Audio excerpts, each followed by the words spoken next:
Bonjour mesdames et messieurs, permettez-moi tout d'abord de vous souhaiter une très bonne année 2018. Je suis très heureux donc d'ouvrir ce nouveau cycle de conférences publiques en accueillant aujourd'hui Madame Claire Goletti. Alors, maître de conférence en écologie marine au CUFR depuis 2014, Claire Goletti s'intéresse à la biodiversité et au fonctionnement des écosystèmes. Des écosystèmes en particulier ceux qui sont côtiers et végétalisés. Elle nous en parlera tout à l'heure. Auteur d'une thèse délivrée par Paris 6 sur le fonctionnement d'une algue brune caractéristique des côtes rocheuses de l'Atlantique Nord, elle a ensuite approfondi ses recherches sur le métabolisme des communautés marines comme chercheur postdoctoral. À l'université de Dublin, Madame Goletti a étudié les micro-algues de milieux rocheux avant de rejoindre l'université de St Andrews en Écosse pour étudier la restauration des plantes estuariennes. À cette occasion, elle a également collaboré avec des économistes et des géographes sur les questions des services écosystémiques rendus par ces écosystèmes. À Mayotte, plus précisément, elle s'intéresse à l'étude des relations entre biodiversité, fonctionnement des écosystèmes et services écosystémiques des mangroves et des herbiers de Phanerogame, j'espère que je ne me trompe pas, de Phanerogame marine, objet donc de la conférence d'aujourd'hui. Donc je te laisse maintenant la parole, chère Claire, en te remerciant vivement d'avoir accepté l'invitation du Pôle Culture. Merci Jean-Louis. Bonjour à tous, bonne année. Et donc effectivement, aujourd'hui je voulais vous parler des herbiers, un peu en général et puis un petit peu plus en particulier de Mayotte. Donc en fait, cette présentation est issue d'un, vous verrez, un petit travail qui a été réalisé en novembre dernier en collaboration donc avec le parc naturel marin et également et surtout d'ailleurs une collègue postdoctorale, Irénée Olivet, qui était jusqu'en décembre basée au Sissimar au Portugal. Centre de sciences marines basé là-bas, et puis qui maintenant se retrouve également en Écosse, à l'université de Glasgow, et avec lequel j'espère que je continuerai de collaborer évidemment. Alors, avant de vous en dire plus sur cette étude qu'on a réalisée, je voulais commencer par quelques définitions. La première chose auquel les gens pensent en général lorsqu'on leur parle de végétaux dans l'eau, ils pensent à des algues. Et même certains de mes collègues, des fois, me demandent c'est quoi les algues sur lesquelles tu travailles? Alors, une algue, de quoi c'est fait? C'est un crampon, et non pas des racines, qui s'accroche à ce qu'on appelle un substrat dur, de la roche, avec un stipe et quelque chose qui peut ressembler à une lame. On ne parle pas de feuilles, justement. Les herbiers, c'est en fait des prairies marines de plantes à fleurs, et non pas des algues. Donc on a bien des vraies racines, avec un rhizome, c'est-à-dire des tiges rampantes souterraines, des vraies feuilles et des fleurs. Et donc on a bien des plantes à fleurs qui sont capables de se reproduire en produisant du pollen qui est dispersé dans l'eau cette fois et pas dans le vent. Alors, tous les herbiers, toutes les phanérogames marines appartiennent au grand groupe des monocotylédones qui sont là où on trouve également les oignons, les bananiers, les palmiers et plein d'autres espèces, mais ça vous permet de vous situer un petit peu. Et par contre, on a une grande diversité d'espèces, je vais y revenir. Et vous voyez qu'une des autres oppositions entre les algues, c'est le milieu où on les trouve, puisque les algues vont être plutôt caractéristiques des milieux rocheux, tandis que les phanérogames marines, plutôt caractéristiques des milieux sableux. Alors, ces espèces sont présentes dans toutes les eaux côtières du globe, peuvent représenter 10% des océans côtiers. On les trouve donc dans 0,15% de l'océan mondial, ça ne fait pas beaucoup, a priori, et 1% de la biomasse totale des plantes marines. Tous les points verts que vous voyez, d'accord, sont des zones de présence avérée de au moins une de ces espèces. Cette distribution est en fait très hétérogène en termes d'espèces de phanérogame justement. Pour vous donner un exemple, dans la zone Atlantique Nord, on trouve, donc qui se trouve ici, on trouve jusqu'à 5 espèces, mais en fait jamais plus de 2 ou 3 à la fois sur un même site. En comparaison, la zone tropicale Indo-Pacifique, qui est la plus grande biorégion considérée lorsqu'on s'intéresse aux herbiers, est également celle qui est la plus diversifiée en espèces, jusqu'à 24 espèces, et voyez en vert foncé, dont 12 à 15 qui peuvent être trouvés en même temps, dans la même zone, on va dire. Alors, cette distribution hétérogène s'explique en partie par la diversité de formes et du coup de stratégies écologiques que l'on trouve chez ces différentes espèces. En effet, on va passer d'espèces dites éphémères, très petites, qui vont être caractérisées, on est à l'échelle des feuilles là, qui peuvent faire de 1 à 2 cm. Donc petites feuilles, très fines, certaines sont même quasiment translucides, des petits rhizomes, ce qu'on appelle une stratégie de guérilla, c'est-à-dire que ce sont vraiment des espèces opportunistes, à durée de vie courte et qui vont se renouveler très rapidement, mais qui du coup présentent des faibles biomasses, c'est-à-dire des quantités de matière par unité de surface. Par contre, elles sont très douées pour exploiter les nouvelles zones de sédiments non occupées par d'autres organismes. Elles vont être caractérisées par une floraison abondante qui vont résulter en la production de nombreuses petites graines, ce qui va permettre de constituer des réserves de graines dans le sédiment qui vont être là un peu en attente, si vous voulez, que les conditions deviennent propices et qu'elles puissent germer. À l'opposé du gradient, on va avoir les espèces dites persistantes qui, elles, sont beaucoup plus grandes en termes de racines, de rhizomes, de feuilles. Ça va être des feuilles épaisses également, qui vont développer une stratégie plutôt dite de phalange, c'est-à-dire qu'elles sont là pour rester, pour dominer l'espace, et vont d'ailleurs, grâce entre autres à une durée de vie longue et par contre un renouvellement lent, occuper l'espace avec des très fortes biomasses. Si vous voulez, c'est un peu l'équivalent de ce qu'on voit en milieu terrestre entre les arbres, qui sont là pour rester longtemps, et la pelouse qui est coupée, mais qui repousse aussi vite. Et donc, du coup, en termes de floraison, elle va être beaucoup plus hétérogène, produire moins de graines, mais qui seront plus grosses. Et par contre, ces graines vont avoir la capacité de germer très vite, parce qu'il n'y en a pas beaucoup, donc en gros, le peu qu'il y a, normalement, la vie est faite pour que ça marche bien. Du coup, avec ces différentes stratégies écologiques, on va avoir différentes occupations des milieux selon les régions et les espèces. Alors, par exemple, en milieu tempéré nord-atlantique, vous avez ici une illustration des profils côtiers que l'on peut trouver. À gauche, de type lagunaire, par exemple, ce qu'on trouverait à l'étang de Thau, du côté de Montpellier, pour ceux qui connaissent peut-être, ou en milieu côtier marin plus classique. Vous voyez que ça ne s'étend pas au-delà de 12 mètres environ, notamment à cause des apports d'eau douce et de nutriments qui empêchent la lumière de s'étendre très profond, et on a rarement plus de 2 espèces différentes présentes à la fois. Dans nos régions, on a quelque chose d'assez contrasté. Ici, vous retrouvez donc la zone estuarienne ou le haut de la plage, qui se caractérise par de forts apports terrigènes en rouge et d'eau douce en bleu. Ensuite, la zone plus intertidale qui va en transition avec le platier récifal.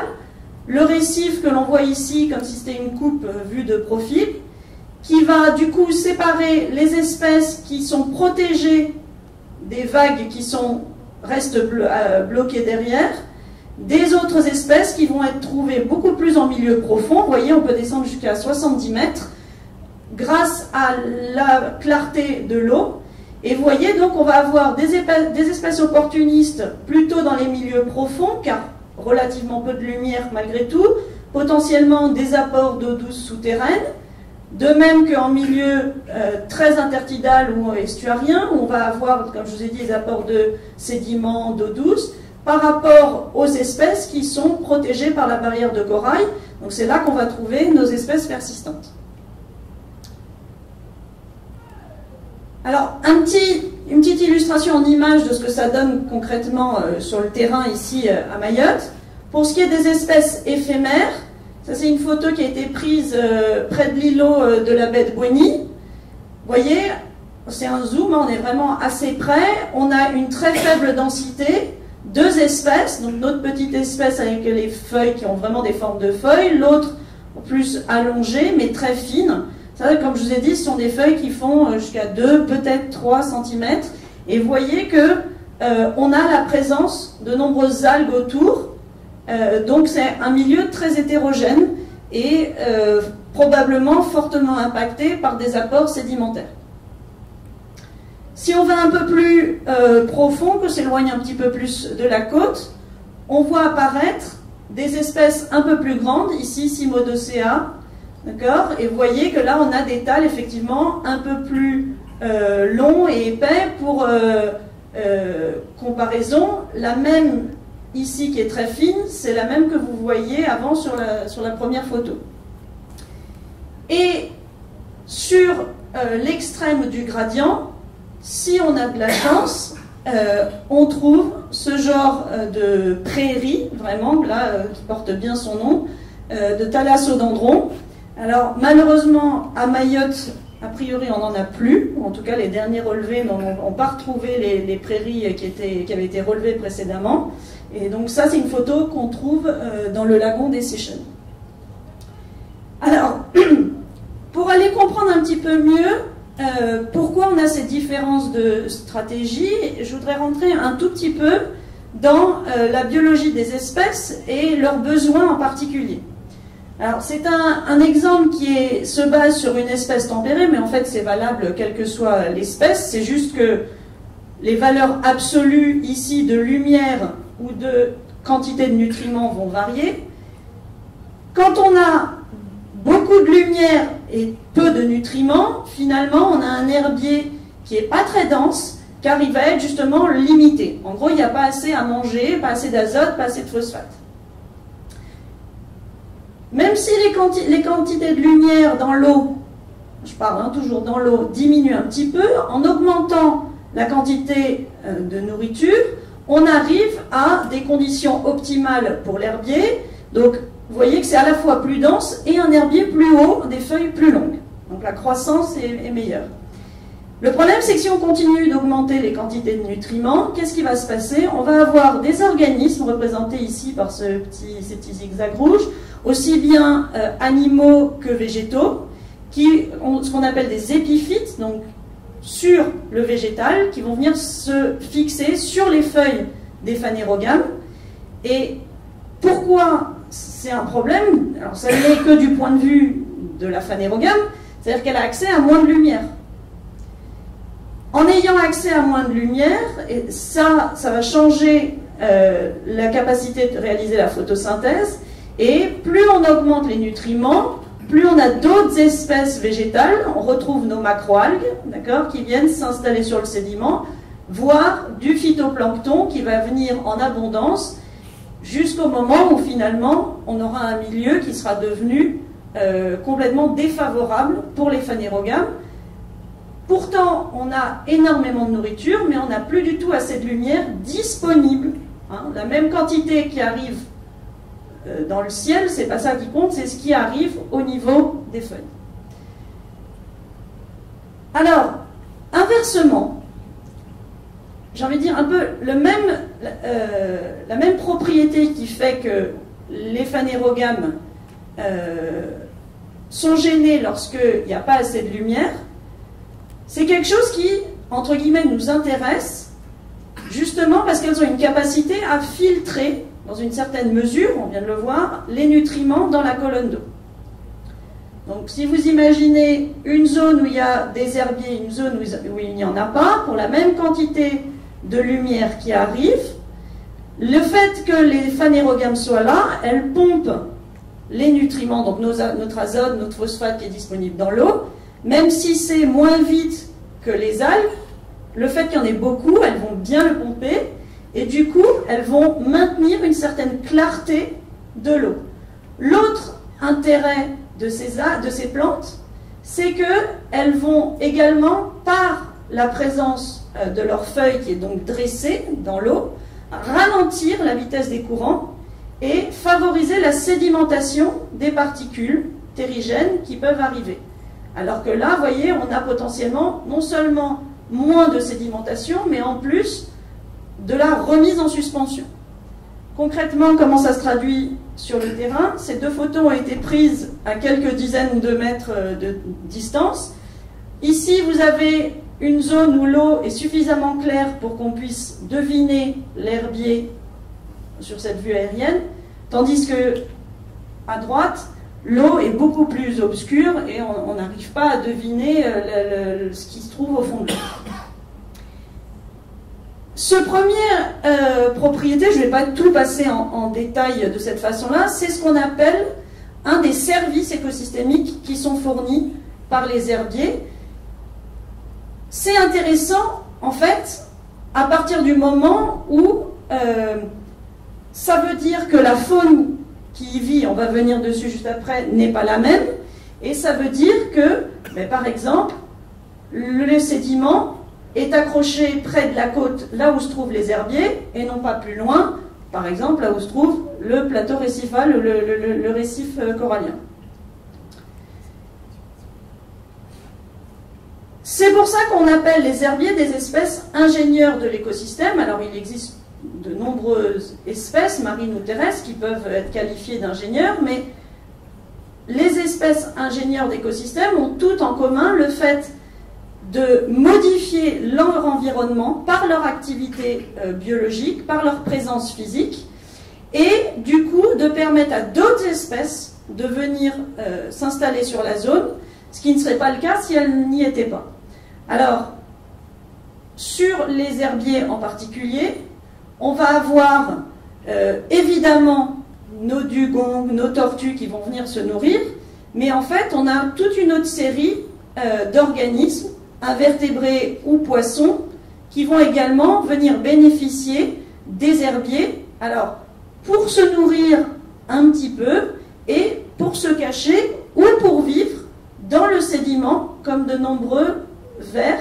Vous avez une photo là ici prise dans le lagon de Mayotte où on voit juste le tube qui protège et les petites tentacules de ce ver qui l'aident à filtrer l'eau pour se nourrir. Alors évidemment, par rapport à un récif corallien, vous allez me dire, on voit beaucoup plus de choses si on plonge sur un récif, il y a plus de poissons plus jolis, etc. En fait, il y a peut-être plus, mais le problème des herbiers, le vrai problème, ce n'est pas la quantité, c'est le camouflage. La plupart des espèces, elles sont petites ou cachées, voire, comme vous l'avez vu, enfouies. Et donc, effectivement, c'est peut-être un petit peu moins... ça fait peut-être un peu moins rêver d'aller se promener au-dessus d'un herbier si ce qu'on cherche, c'est des belles couleurs, etc. Mais en fait, il y a plein d'espèces aussi qui vivent sur ces zones-là. Et, vous voyez, on a... Parmi les espèces qu'on trouve, oui, je vois que tu fronces Mathieu, mais c'est fait exprès, c'est un peu les rois du camouflage, les espèces qu'on trouve sur les herbiers. Qu'est-ce qui repère le petit nudibranche qui se trouve sur une des lames? Il est couleur sable, hein, on voit juste les petites branchies qui dépassent un petit peu en étoile, mais il faut vraiment avoir l'œil. Donc voilà, c'est un peu... fait exprès, vous voyez, il y a de très nombreuses espèces, avec des espèces qu'on va trouver que dans les herbiers, ou alors des espèces qui vont se trouver dans les herbiers à des moments particuliers de leur cycle de vie, et c'est pas parce qu'elles ne sont pas visibles par nous qu'elles y sont pas. Alors, aussi bien ce qu'on appelle donc ce support de biodiversité que cette capacité à filtrer l'eau, comme je vous ai dit, c'est ce qu'on appelle les services écosystémiques, qui sont très nombreux fournis par les herbiers. Quelques illustrations ici. Donc vous avez, comme je vous ai dit, servir de nourriture ou d'habitat, voire de zone de nurserie pour de nombreuses espèces. mais ça va être également, comme je vous l'ai dit, être capable de filtrer l'eau. Ça va favoriser la connectivité entre les différents habitats. C'est particulièrement le cas en milieu lagonaire. Des études ont montré que les récifs coralliens étaient en général plus riches en poissons lorsqu'à proximité, il y avait herbiers, et d'ailleurs ou mangroves aussi, que s'il y avait un récif corallien un peu plus isolé des zones d'herbiers. Donc, très souvent, les herbiers vont servir pour abriter les juvéniles avant qu'ils aillent se retrouver sur le récif. Un service qui est peut-être un peu moins connu du grand public, c'est la capacité à piéger le CO2. Alors, il est d'abord atmosphérique, ensuite dissous dans l'eau. Lorsque les plantes réalisent la photosynthèse, elles fixent le CO2, le transforment en sucre, et à terme, puisqu'on a des plantes qui restent et qui à la fois donc, ont de la matière organique qui va être enfouie dans le sédiment et favoriser la sédimentation de matière organique ou inorganique qui arrive d'ailleurs, ça va piéger le carbone à long terme, puisque c'est ça l'objectif. Et c'est pour ça qu'on appelle, vous avez peut-être entendu parler de zone de carbone bleu. C'est bleu parce que c'est dans la mer. Évidemment, tous ces services écosystémiques fournis par les herbiers peuvent être remis en question si les herbiers déclinent. Alors, en milieu tropical, de manière générale, ce n'est pas spécifique au lagon, on a même certaines activités illustrées ici, comme le chalut, qui ne sont pas présentes dans le lagon quand même. Mais voilà, on va avoir tout ce qui est apport terrigène, changement de la gestion de l'urbanisme, apport d'eau douce, qui vont changer, comme je vous expliquais, la quantité de lumière qui arrive au fond, qui vont recouvrir de sédiments les herbiers, et potentiellement des invasions d'espèces également qui peuvent remettre en cause la pérennité de ces habitats et donc leur capacité à nous fournir tous ces services. Un des problèmes qui se posent sur ces questions de services, c'est que la grande majorité des données qui existent sont issues d'études réalisées en Europe, en Amérique du Nord, un petit peu dans les Caraïbes, pas mal dans les Caraïbes, et en Australie. Vous voyez, on a une étude en Afrique du Sud, et puis après, dans l'hémisphère sud, c'est quand même un peu pauvre, et je ne vous parle pas de la zone qui nous intéresse. Alors, c'est des raisons historiques, c'est des raisons économiques, etc. On essaye d'y remédier, et c'est, entre autres, évidemment, dans cette démarche, que le plan de gestion du parc naturel marin de Mayotte a prévu un certain nombre d'actions dirigées pour les herbiers. Entre autres, caractériser la biodiversité intrinsèque des herbiers, c'est-à-dire quelles espèces, en quelle quantité, à quel endroit. Quantifier l'impact de l'anthropisation sur ces herbiers. Étudier les fonctionnalités écologiques. Il ne s'agit pas juste de savoir quelle espèce est présente, il s'agit de savoir comment elle fonctionne dans l'écosystème, comment quelle est sa contribution à l'écosystème. Et puis, évidemment, développer des campagnes de communication pour améliorer la sensibilisation, l'éducation, etc. Donc, c'est à partir directement de ces objectifs que s'est monté le projet CIMAI.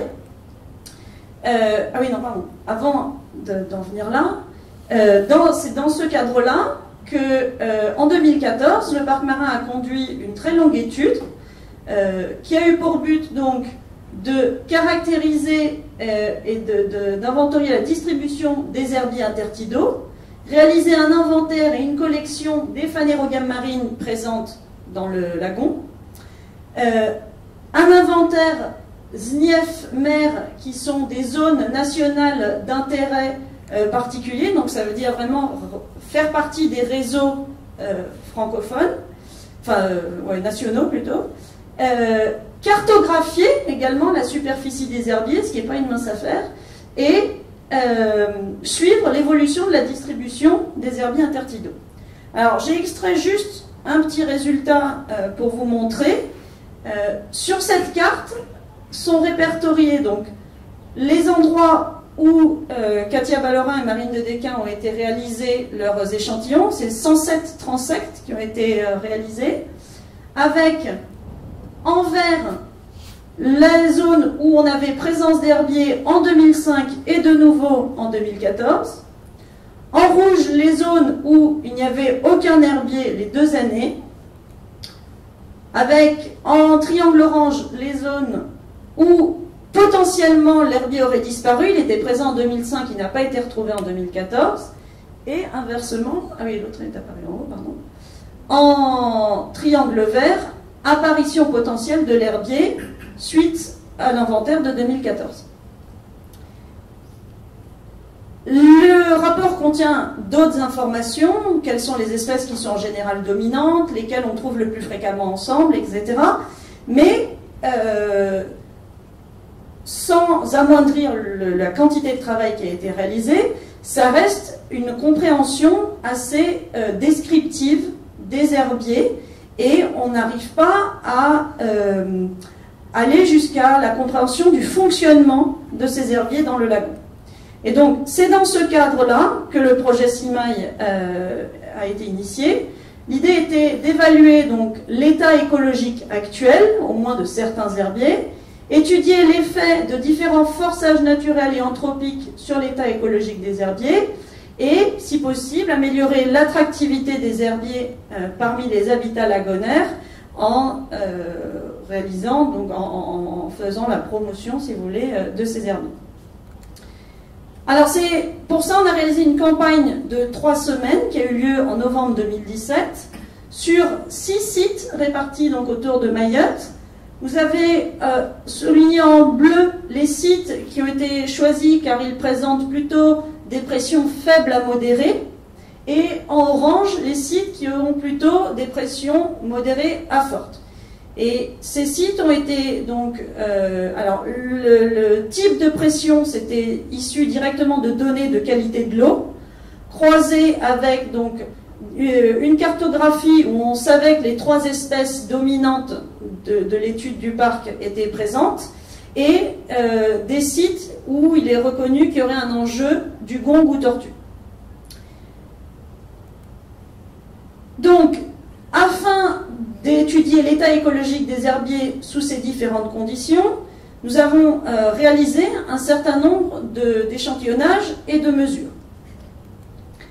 Tout d'abord, on s'est intéressé aux biomasses totales et par espèce présentes à chacun des sites, qui permet d'avoir une idée des quantités disponibles, donc comme je vous dis, par espèce totale, sur donc, partie feuille et partie racine également, même si on sait que c'est plus délicat à estimer correctement. Donc pour ça, comme on a réalisé, sur chaque site, on a installé un quadrillage. En regardant, si vous imaginez que vous avez la terre de ce côté-ci et la mer en bas, 3 transects situés avec des stations donc situées en haut, au milieu et en bas de la plage, entre guillemets, sur lequel, à chaque fois, on a prélevé 3 cadras. Donc on a installé 3 cadras de 1 mètre de côté, et si vous arrivez à deviner, chaque cadras est divisé en 4, et en fait on a prélevé tout ce qui se trouve dans un quart du cadras. Tout ça est ensuite ramené au laboratoire, et doit être trié, c'est-à-dire séparer toutes les feuilles à la pince du sédiment pour seulement ensuite peser réellement quelle est la quantité de chaque espèce de phanérogame présente. Alors, quelques illustrations de ce que ça implique réellement sur le terrain. La marée, des fois, ne joue pas en notre faveur, et donc voilà, on utilise des filets maillés, si vous voulez, qui permettent de retirer une partie du sédiment tout en gardant les algues. Et grâce à un ingénieux système de Yann, notre technicien, on a pu avoir un peu une station, un mini radeau laboratoire flottant à portée de main. Donc ça, c'était bien pratique. Une fois qu'on a tout trié pour une des espèces, avant de les peser et de les mettre à l'étuve, on les a toutes, échantillons, pour les échantillons qui ont été faits déjà, on les répartit ainsi sur une plaque avec, vous voyez, du papier millimétré, pardon. L'idée est ensuite, avec un logiciel d'analyseur d'images, de quantifier quelle est la surface moyenne des feuilles, parce que c'est un indice qui est très fréquemment utilisé en biologie végétale pour donner une idée de la variabilité fonctionnelle.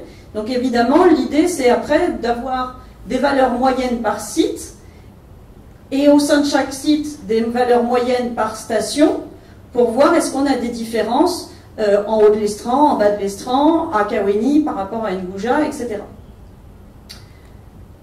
On s'est également intéressé à collecter en dehors des cadras l'espèce Halophila ovalis, qui est donc une des espèces éphémères. Donc vous avez ici une vue pour que vous rendiez mieux compte de la taille de l'espèce. Donc assez délicat à prélever. Et là, l'idée était de les ramener au laboratoire pour étudier leur capacité à photosynthétiser, leur réponse à la lumière dans des conditions contrôlées et leur capacité de récupération après un stress lumineux. Alors pourquoi est-ce qu'on se pose ces questions-là?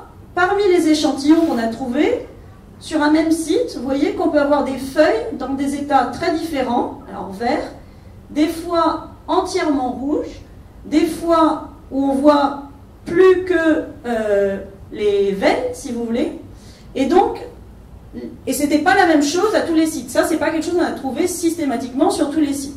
Donc clairement, le pigment rouge, il faut savoir que c'est un pigment de protection lorsqu'il y a trop de lumière, donc il est possible qu'on ait des zones où sur une même espèce, on va avoir des mécanismes de photoprotection, qu'on appelle, qui sont mis en place. Et ça témoigne de conditions particulières du milieu. Donc ça, c'est intéressant à comprendre, à quantifier précisément. Donc pour cela, les échantillons qui étaient collectés sur chaque station, le soir même, étaient rapportés au labo, mis dans de l'eau de mer fraîche et gardés à l'obscurité pendant 12 heures, pour ensuite subir un certain nombre de mesures qui sont réalisées à partir de cet appareil qui produit de la lumière, de la fluorescence et mesure également la fluorescence qui est émise en retour par les plantes. Alors, je ne rentre pas dans le détail des mesures et du protocole, mais surtout que bon, c'est assez technique, mais ce qui est intéressant, on a un tout premier résultat qui est prêt pour un site. Qu'est-ce que vous voyez ici? On a ce qu'on appelle le rendement photosynthétique, autrement dit, la capacité de la plante à réaliser la photosynthèse. À partir de la quantité de chlorophylle qui est présente dans la feuille, est-ce qu'elle est très active ou pas? Le premier point, c'est la première mesure qui a été réalisée après que la feuille ait été placée à l'obscurité. Qu'est-ce qui se passe lorsqu'on place un organisme photosynthétique à l'obscurité? C'est comme si elle se détendait, toute la chlorophylle, elle est tranquille, elle est prête à travailler, et au moment où on l'éclaire tout de suite, qu'est-ce qu'on remarque? Impeccable, elle est en pleine forme. Ce genre de valeur, c'est ce qu'on attend dans la littérature par les mesures qu'on a déjà faites sur d'autres végétaux, donc tout va bien. Et puis, au fur et à mesure où on augmente la quantité de lumière, pour vous donner une indication sur les valeurs, 2000, c'est ce qu'on trouve en métropole en pleine journée l'été. Donc c'est le soleil fort, quoi. Et ici, on est à 1500, je suis sûr que là, même en ce moment, il y a 1000, vu qu'on est plus près de l'équateur. Donc, très vite, dès qu'on éclaire très fortement, mais pendant des périodes courtes, les feuilles, on voit que sa capacité à photosynthétiser diminue assez fortement. Et ça, c'est aussi la forme de la réponse, c'est assez classique, c'est ce qu'on attend. Accessoirement, un point sur les symboles, vous voyez que, alors j'ai mis en violet ce qui était tout le temps à gauche de mon quadrillage de 9 stations, en vert au milieu et... Non, pardon. En violet en haut, pardon. En vert au centre et en orange au bas de la plage. Et vous avez donc les losanges pour ce qui est le transect de gauche, les triangles pour le transect de droite et les cercles pour le transect de gauche, centre et droite. Je vais y arriver. Et vous voyez qu'en fait, il n'y a pas vraiment de différence, qu'on soit en haut de l'estran ou en bas de l'estran, toutes les plantes répondent de la même façon. Donc ça, c'est lorsque la lumière augmentait. Et puis ensuite, on replace les feuilles à l'obscurité et on refait juste des mesures de fluorescence pour voir est-ce qu'elle est capable de récupérer et dans quelle mesure.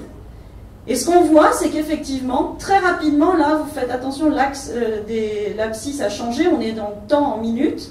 Au bout de quelques minutes, on récupère et au bout de 15 minutes, on a retrouvé des valeurs correspondantes à ce qu'on avait avant le stress lumineux qu'on a appliqué. Donc, pour faire court, on a des plantes qui répondent comme on s'y attend lorsqu'on leur fait subir un stress lumineux et qui sont capables de récupérer très rapidement, 15 minutes c'est très rapide. Il faut imaginer que ça c'est ce qui pourrait se passer lorsqu'on est en haut de l'estran à marée basse et que dès que la marée remonte ou qu'il commence à faire nuit, la quantité de lumière diminue et donc ça veut dire que les feuilles ne vont pas être endommagées de façon pérenne par un ensoleillement intense à marée basse. Ça veut également dire qu'on a une bonne santé photosynthétique pour au moins les individus de ce site. Ça, c'est les échantillons de Kaweni. Je ne peux pas vous présenter ou vous donner le résultat pour les autres sites. Pour l'instant, ça n'a pas été analysé, mais comme premier résultat, c'est assez prometteur. Le dernier élément qui n'était pas un des objectifs, mais qui s'est trouvé apparaître au moment de l'échantillonnage, c'est qu'on a eu la chance d'observer la présence de structures reproductrices. Donc vous avez des exemples ici, toujours sur de la même espèce Halophila, des fleurs. Alors je vous l'accorde, c'est beaucoup moins charismatique qu'une rose ou qu'un magnolia, mais quand on enseigne la biologie végétale, trouver des fleurs de plantes marines, Elliot pourra vous le dire, j'ai fait des petits sauts de joie dans l'eau. On a donc du coup, là c'est même une structure de plante à fleurs, c'est confirmé, et potentiellement un fruit à confirmer.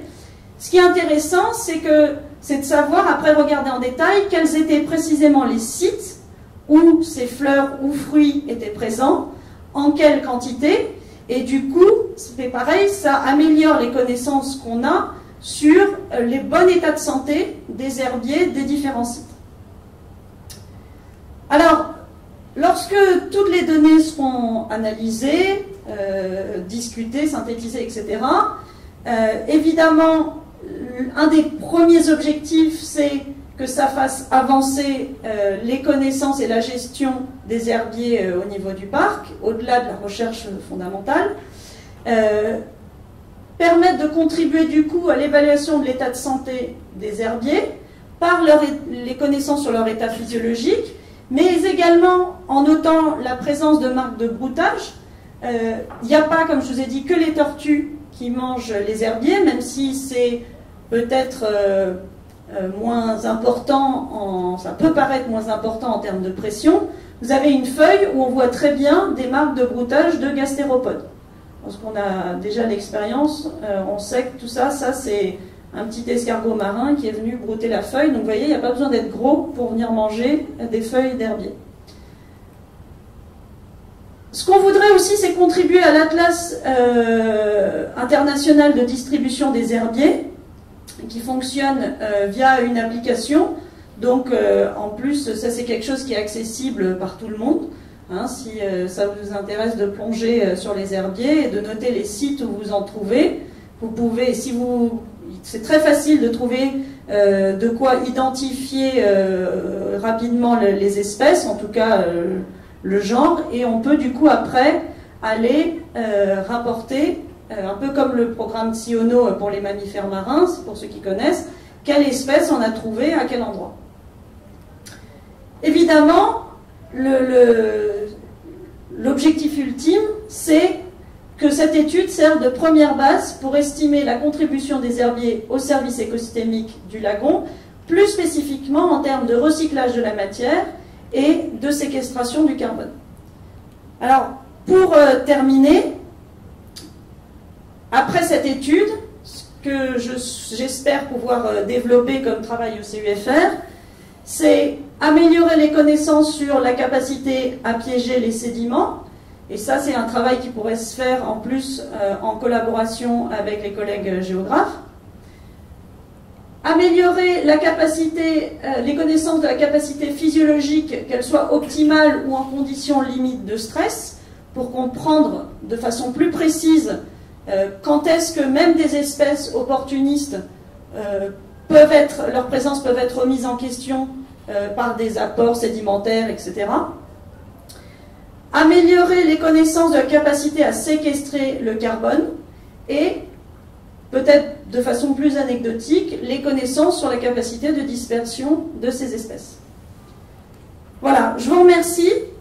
Je tiens à remercier évidemment Elliot et Thomas qui ont eu la gentillesse de prendre sur leur temps pour nous emmener en mer. Et puis la Fondation PADI qui a financé l'étude et les Affaires maritimes qui nous ont prêté un bateau après que le nôtre est brûlé et sans qui la mission complète aurait été grandement remise en question. Et je vous remercie de votre attention. Si vous avez des questions, je serais ravie d'y répondre.